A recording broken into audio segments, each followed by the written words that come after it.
definition of rubbish. In many world environmental conferences, scientists and environmentalists agree one new definition of rubbish. They said that rubbish nowadays is a friend.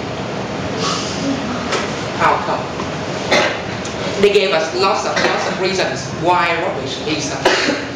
But in my talk today, I should give you the most important and most logical reason why rubbish is a friend. That is the moment before we throw rubbish. Now look again. That is it. That waste.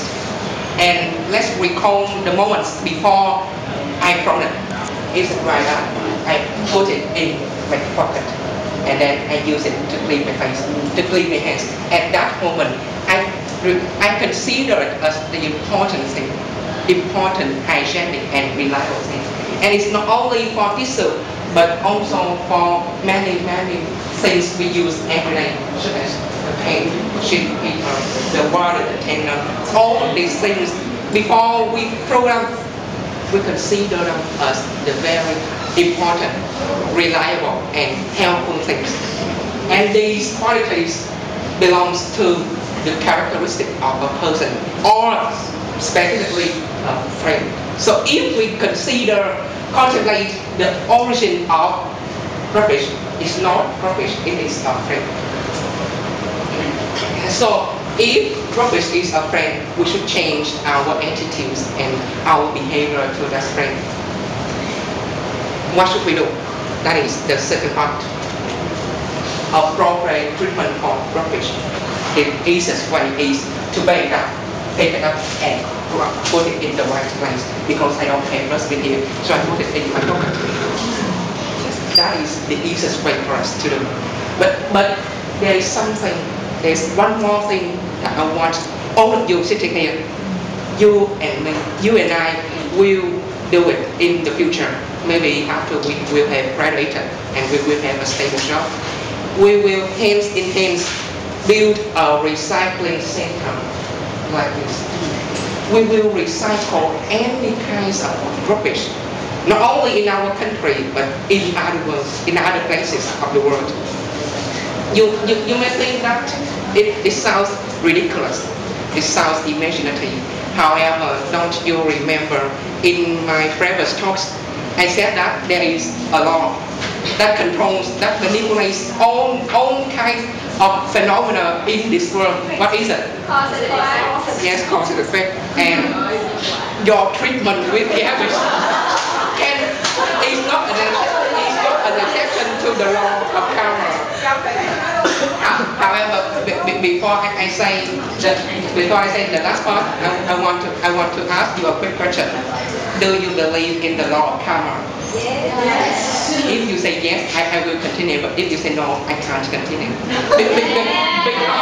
Because the thing I will tell you maybe is the thing that you haven't heard anywhere before. That is, if we just throw rubbish carelessly and recklessly like this. In other words, if we treat rubbish, if we are ill-treating rubbish, in the future, this life or next life, you will be betrayed for sure. How can we be betrayed if we just throw rubbish like this? Let's consider the new definition of rubbish now. Definition of rubbish now is a friend. It is a friend due to the law of karma.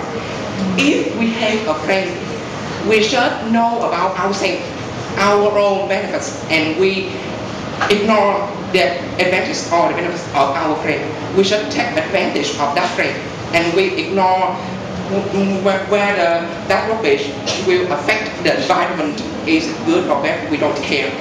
In the law of karma, we will be betrayed. The being betrayed is the punishment for you, for anyone who is ill-treating with the rubbish. However, on the other hand, whenever someone who knows to pick up that rubbish, who knows to put it in the right place or And who knows to recycle rubbish? In other words, who knows to treat rubbish with care? They will be rich. Rich for sure. That is the law of karma. Do you know that one? Her name is Dung Yang. In 2006, she was considered as the rubbish billionaire, whose property overcame the properties of Oprah Winfrey or J.K. Rowling, who wrote Harry Potter. In 2006, she was considered as the most beautiful woman in this world. And you know what her job? Her job is to recycle rubbish. To recycle rubbish not only in her own country, in China, but also America, Italy, or France. She recycled any kinds of rubbish. Because of her good deed, she knew to save, to recycle 8 pieces of rubbish, 8 pieces of the thing that people throw away. And she knew to protect not only her country, but also the environment. The effect she reached is being rich. That is the law of karma. So that's why I said that if you don't believe in the law of karma, you can't understand why they are betrayed or why they can be rich. So to sum up my presentation, I just want to say that if you want to have a happy, healthy, or the richful life, the thing that we should do right now is to bend down, to look at your seat around, to find out if there's any rubbish and to pick up. That is the way for you. Thank you.